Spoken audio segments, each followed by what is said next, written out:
나는 30세의 목사가 되어 41년 동안 목사로 선교사로 황금 시절을 보람있게 보냈습니다.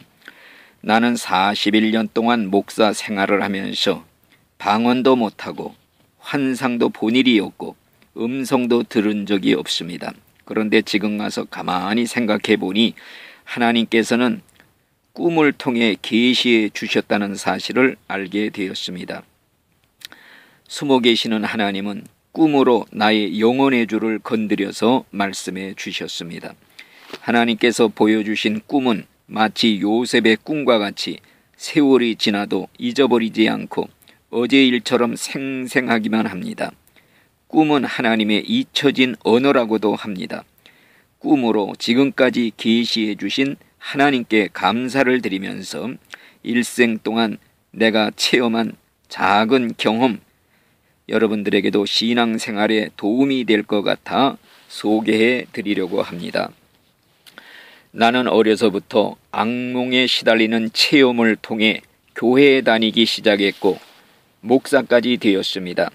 우리 가족은 이북에서 피난 나와 인천 송월동에서 살았습니다. 우리 집은 자유공원 올라가는 중턱에 있었고 집터를 닦을 때 많은 해골이 나온 공동묘지 터였다고 합니다. 또한 할머니, 할아버지는 유난히 미신을 좋아하셨습니다. 그래서 자주 구술했고 고사도 지냈고 본인들이 반무당이 되어서 귀신을 부르는 정도가 되었습니다. 그래서 그런지 아니면 공동묘지 터 위에 집을 지어서 그런지 나는 어려서부터 매일 밤 악몽을 꾸었습니다. 밤마다 귀신에게 쫓겨다니는 악몽을 꾸었습니다. 밤중에 깨어나면 식은 땀이 등에 젖어 있었고 뜬 눈으로 지내기가 일쑤였습니다. 왜냐하면 잠이 들면 악몽이 또 계속되었기 때문이었습니다.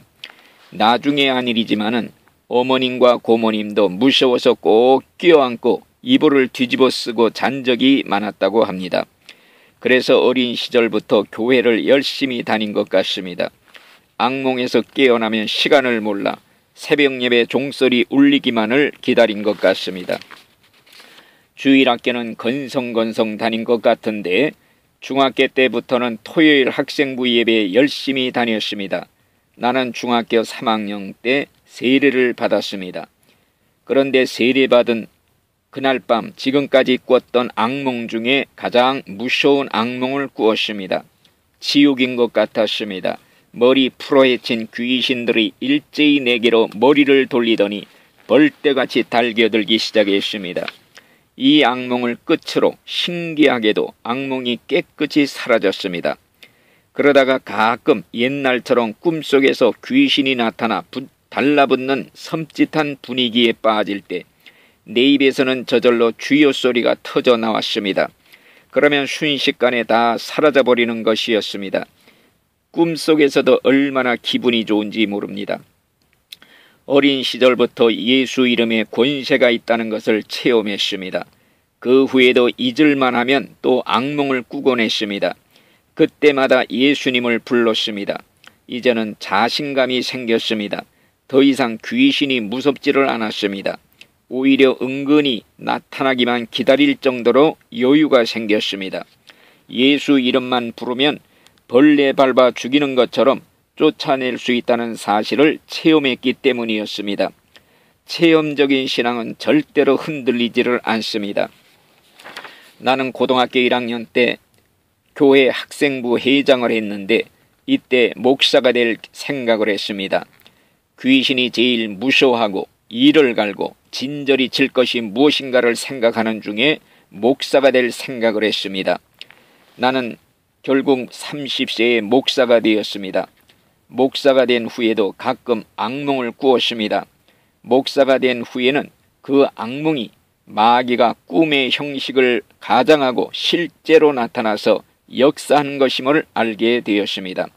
한 번은 교회에 시무할 때 아내와 잠자리에서 이야기를 하다가 깜빡 잠이 들었는데 이상한 곳에 와 있었습니다. 즉시 마귀다 깨닫고 빨리 꿈에서 깨어나 눈을 뜨지 않으면 죽을 것 같은 생각이 들어서 외치기 시작했습니다. 이 악한 마귀 사탄아, 내가 예수의 이름으로 명하노니 떠나라. 3번 연속 외치니 눈이 번쩍 떠졌습니다. 아내가 옆에서 외치는 소리를 듣고 있었습니다. 바로 이 악몽은 마귀가 꿈의 형식을 빌려 나타나는 것임을 분명히 깨달았습니다. 지금도 가끔 겪습니다. 선교 나갔을 때도 혼자 잠자다가 마귀와 여러 번 싸웠고 체험을 했습니다. 꿈속에서 마귀를 만나면 지금은 예수의 이름으로 물러가라, 이 소리가 자동적으로 나옵니다. 오래전에 집에서 잠을 자다가 마귀가 나타나 싸운 일이 있었습니다. 나는 2 손을 내밀고 예수의 이름으로 물러가라 외쳤습니다. 그랬더니 연기처럼 쫓겨나갔습니다. 나는 계속 따라가면서 외쳤습니다. 그랬더니 새를 사는 옆집 방으로 들어갔습니다. 그래서 계속 쫓아가면서 외쳤더니 방 안에 병풍을 쳐놓은 뒤쪽으로 사라져 버렸습니다. 꿈에서 깨어나 이상하다 생각하고 그 다음날 옆집 사람이 나갔을 때 부엌문을 따고 들어가 보니 놀랍게도 그곳에는 몇 달 전에 돌아가셨다고 절에 모셔놓았던 그의 어머니의 위패와 모든 제사 물건들이 그곳에 있었습니다. 이런 물건들이 집 안으로 들어올 때 귀신들이 따라온다는 것을 깨닫게 되었습니다. 또 한 가지 깨달은 것은 예수의 이름은 믿음 생활 잘할 때만이 위력이 나타난다는 것입니다. 내가 교회에 시무할 때 큰 시험을 받고 큰 상처를 받고 목회 의욕도 사라지고 빈털터리가 되어 인천에 올라와서 3달 동안 방에서 치과한 때가 있었습니다. 방에서 낮잠을 자고 있는데 꿈에 마귀가 나타나 내 코를 간질간질 장난을 치고 목을 조르는데 나는 있는 힘을 다해 예수 이름으로 외치려고 했지만은 목구멍으로 소리가 나오질 않았습니다. 설사 나와도 아무 효력이 없었습니다. 귀신이 저벅저벅 걸어와 내 목을 졸랐습니다. 이미 나는 영력도 능력도 다 떨어진 상태였습니다. 그때서야 비로소 깨달은 것이 내가 주님을 잘 섬겼기에 주의 일 하라고 능력도 따라왔던 것이지, 주의 일을 안 하면 능력도 다 떠나가고 무력해진다는 사실을 깨닫게 되었습니다. 또 하나님께서는 큰 사건이 일어나기 전에 미리 꿈으로 예시해 주셨습니다. 악몽을 꾸고 나면 큰 사건이 생겼습니다. 그래서 긴장하게 되는 것입니다. 11년 전 환갑을 며칠 앞두고 마귀 꿈을 꾸었습니다. 집 울타리 밖으로 용같이 생긴 괴물 2놈이 머리를 길게 내밀고 혀를 날름대면서 나를 공격하는데 피할 곳이 없어 안타까워하다가 애를 먹다가 깨어났습니다. 얼마 후 환갑잔치를 좋은 식당을 빌려 친척들을 초청하여 목사님을 초청하다 예배를 인도하게 했습니다. 아내와 나는 동갑인지라 같이 환갑을 하는데 설교하는 목사님은 나 혼자 환갑인 줄 알고 4개만 특별하게 설교와 기도로 축복해 주셨습니다. 그때부터 아내가 시험이 들어 마귀 역사를 하는데 보름이 지나서야 겨우 떠나갔습니다. 마귀가 역사하는 말과 행동, 얼굴 표정, 이것은 눈에 보일 정도로 확연했습니다. 마귀 꿈을 꾸고 나면 거의 아내를 통해 시험이 들어왔습니다. 마귀가 제일 좋아하는 스타일인 것 같이 여겨졌습니다. 나는 여러 번 똑같은 악몽을 꾼 일이 있었습니다. 내가 사람을 죽여서 마루 밑에 안매장하고 들킬까봐 조마조마 가슴 조이는 악몽이었습니다. 한두 번이 아니라 여러 번 같은 악몽을 꾸었습니다. 이상하다 생각하고 고심한 끝에 내 나름대로의 해답을 찾게 되었습니다. 나의 아내는 말로 나의 속을 뒤집어 놓아 화를 돋게 하는 이러한 일이 한두 번이 아니었습니다. 바로 이것이로구나. 마귀가 나를 지옥으로 끌어가려는 작전을 알게 되었습니다. 순간적인 분노를 참지 못하고 이 일을 저지를 뻔한 위기를 그동안 수없이 넘긴 것이었습니다. 평생 목사로 헌신했어도 한순간의 실수로도 지옥에 갈 수 있다는 것을 깨달을 때 등골이 오싹했습니다. 방비하고 살아야겠다는 결심을 하고 만반의 준비를 하고 늘 기도하고 있습니다. 하나님께서는 내가 목사가 된 후에 중요한 사건이 터질 때마다 미리 꼭 꿈으로 보여주셨습니다. 꿈을 통해 계시해 주셨습니다. 예를 들면은 내가 김포에서 시무할 때 주역 집사의 죽음을 미리 보여주신 것이었습니다. 그가 몸이 아파서 큰 서울병원에 검진받으러 갔을 때 나는 꿈에서 그 집에 하얀 연구차가 들어온 것을 보았습니다. 깼다가 다시 꿈을 꾸었는데 이번에는 여러 목사님들이 그 집 방 안에서 음식을 먹으면서 떠들고 있었습니다. 그런데 나는 한쪽 구석에서 부끄러운 마음을 가지고 쭈그리고 앉아있는 꿈이었습니다. 그 다음날 나는 먼 곳에 갔다가 피곤한 몸으로 돌아와 이장집에 일이 있어서 찾아갔더니 뜻밖의 소식을 듣게 되었습니다. 검진받으러 서울 갔던 집사님이 암 진단을 받았다는 소식이었습니다.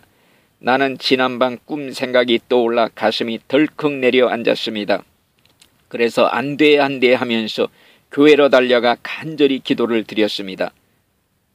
과연 그 집사님은 병원에서 고칠 수가 없다고 서울에 있는 어느 병 고치는 장로님에게 가서 안수기도를 받으면서 지내다가 결국에는 돌아가셨습니다. 나는 그 집사님이 투병 생활하는 동안에 조금 큰 교회가 임지가 생겨서 초청을 받았습니다. 그래서 당혜정 목사님에게 찾아가 얘기를 했더니 극구 만류를 했습니다. 지금 교회의 주역 집사가 죽어가고 있는데 버려두고 간다면 참된 목자가 아니라는 것이었습니다. 100번 옳은 말이었지만은 나는 양심의 가책을 느끼면서도 임지를 옮겼습니다. 장례식 날 여러 목사님들이 와서 그 집 안방에서 식사를 하며 왁자지껄 떠들고 있을 때 나는 꿈속에서와 똑같은 분위기에 휩쓸려 부끄러운 마음으로 방 한쪽 구석에 쭈그리고 앉아 있었던 것입니다. 또 다른 예를 들면은 내가 11년 반 동안 심호했던 그 교회에 큰 시험이 들어왔습니다. 분란이 나고 교회가 갈라지는 사건이 터지기 전에 하나님은 미리 꿈으로 보여주셨습니다. 그런데 나는 이것을 기도로 대비하지 못하고 인간적인 방법으로 해결하다가 큰 낭패를 당하게 된 것이었습니다. 하나님께서는 나에게 교회에 분란이 일어난 꿈을 미리 보여주시는데 많은 장로들과 집사들이 노기가 충천해서 나를 쫓아내려고 손으로 삿대질하며 달려드는 꿈이었습니다. 이 꿈을 꾼 후에 일주일 만에 장로들이 나에게 찾아왔습니다.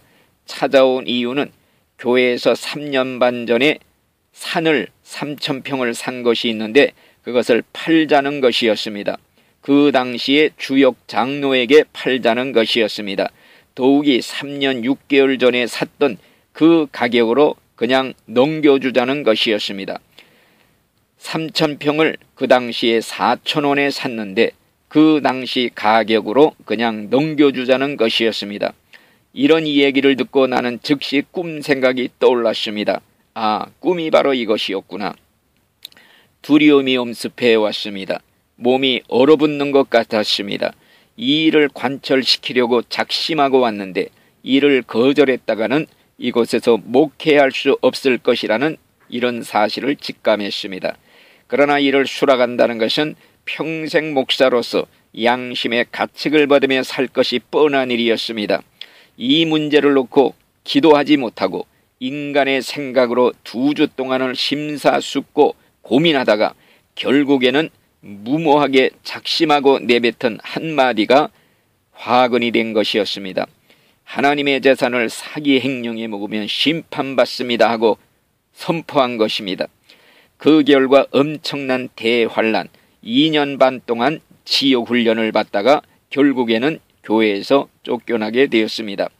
미리 보여준 꿈은 이것만이 아니었습니다. 내가 시무하는 그 교회가 훤히 내려다 보이는 고개 언덕에 내가 서 있었는데 갑자기 교회당 앞에 설치한 보일러실에서 펑 하고 화재가 발생했습니다. 시뻘건 불길과 검은 연기가 뭉게뭉게 하늘로 높이 올라가는 꿈이었습니다. 나는 놀라서 급하고 안타까운 마음으로 교회를 향해 달려내려가는 꿈이었습니다. 이 꿈을 꾼 후에 다시 연속으로 꿈을 꾸었습니다. 교회가 완전히 화재로 전소되어 불에 탄 검은 기둥만 몇 개 남아 연기가 모락모락 나는 완전 폐허가 된 꿈이었습니다. 하나님께서는 미리 일어날 일들을 그 선지자들에게 보이지 않고는 행하시지 않는다는 성경 말씀이 생각났습니다. 하나님께서 미리 보여주신 꿈 중에 빼놓을 수 없는 또 한 가지의 꿈은 중국 선교사로 간 지 13년 만에 추방당하는 꿈이었습니다. 추방당하기 몇 달 전에 미리 꿈으로 보여주시었습니다. 내가 공항국에 끌려가 신문을 받으면서 꼼짝달싹 할 수도 없는 증거 앞에 진땀을 흘리며 애를 먹는 생생한 꿈이었습니다. 이 꿈은 현실로 나타났습니다. 내가 지하 신학교에서 중국 학생들에게 강의하다가 현장에서 체포되어 공항국에 끌려가 반나절 동안 신문을 받으면서 빠져나오려고 온갖 구실을 다 뒤었습니다. 그러나 결국 같이 잡혀온 학생들의 입에서 그 사람은 신학교 교수라는 자백이 나와서 꼼짝없이 걸려들게 된 것이었습니다. 이때의 심경과 처한 분위기가 어쩌면 그렇게 꿈과 똑같았는지 진땀을 빼는 상황이 꿈 그대로였습니다. 또 한 가지 놀라운 일은 하나님은 시간표를 다 짜놓으시고 일한다는 사실을 깨달았습니다. 내가 선교사로 파송받은 것이 2000년 10월 16일이었는데 2013년 10월 16일에 한국에 나왔다가 배를 타고 중국에 들어간 다음 날 체포되었습니다. 하나님께서는 13년의 기간을 정해 놓으셨다는 사실을 깨달으면서 아마도 나의 생명의 기간도 하나님은 이미 미리 비밀리에 정해 놓으셨다는 사실을 깨닫지 않을 수가 없었습니다. 이것들 외에도 하나님께서는 사람이 죽는 꿈을 여러 번 미리 보여주셨습니다. 둘째 작은 아버님이 돌아가시기 3일 전에 꿈으로 미리 보여주셨습니다. 경영하던 식당 2층 집에 관이 놓여 있었고 양쪽으로 상복 입은 식구들이 쭉 서 있는 모습이었습니다. 관은 뚜껑이 열려 있었고 그 안에 누워 계셨습니다. 꿈을 꾼 날이 작은 아버님이 술을 잡수시다가 혈압으로 쓰러지신 날이었습니다. 그래서 3일 동안 혼수 상태로 있다가 돌아가셨다고 하는 것입니다. 또 중국에 있을 때 혼자 잠자다가 꿈을 꾸었는데 누군가가 돌아가신 꿈인데 꿈속에서도 너무나 안타까워 안돼 안돼 하며 소리치다가 깨어났습니다. 그렇게도 애절하게 생각되는 분은 나의 어머니 말고는 없는데 혹시 나의 어머니가 돌아가신 것은 아닌가 이런 생각에서 꼭두 새벽부터 어머니가 사시는 누님 집에 전화를 했더니 뜻밖에도 어머니가 받으시는 것이었습니다. 안도의 숨을 내쉬었습니다. 그런데 며칠 후에 내가 자라난 교회 나의 믿음의 아버님과 같은 그 목사님이 돌아가셨다는 소식을 듣게 되었습니다. 이외에도 꿈속에서 안타까워했던 일이 몇 번 더 있었습니다. 꿈속에서 아들이 죽었다고 안타까워하다가 깨었는데 깨어나 보니 아침에 천안함이 폭침되어 수많은 꽃같은 청년들이 죽었다는 뉴스를 듣게 되었습니다. 또 한 가지 꿈은 네팔에 있을 때 꾼 딸의 꿈이었습니다. 나는 네팔에서 딸이 유방암 수술을 받고 퇴원해서 집에 와 있을 때 꿈을 꾸었습니다. 꿈에 보니 수녀 옷을 입은 한 젊은 여자가 마귀같이 음흉한 얼굴을 하고 입가에는 쥐 잡아먹은 것 같이 피가 묻어 있는데 비웃듯이 씩 웃으면서 내뱉은 말이 내가 네 딸을 죽였다 하면서 달아나는 것이었습니다. 나는 너무나 안타까워서 딸이 있는 방으로 달려가다가 깨었습니다. 그때가 밤 2시경이었는데 한국에 전화를 걸어 빨리 딸의 방에 가보라고 했더니 아무 일 없이 잘 자고 있다는 것이었습니다. 그때 이후로 나는 마귀가 나의 딸의 영혼, 생명을 노리고 있다는 생각을 가지고 늘 기도를 드리고 있습니다. 과연 하나님은 숨어 계시는 하나님이십니다. 눈에는 보이는 것이 없고 귀에는 들리는 소리가 없고 손으로 잡히는 것은 없을지라도 분명히 지금도 살아 계셔서 나를 보고 계시고 듣고 계시고 알고 계시는 그 하나님을 확신하면서 오직 하나님 말씀만을 붙잡고 영원한 천국만을 바라보며 눈을 딱 감고 앞만 보고 믿습니다. 천국을 향해 달려나가기로 굳게 결심을 하였습니다. 할렐루야, 영광을 하나님께 돌립니다.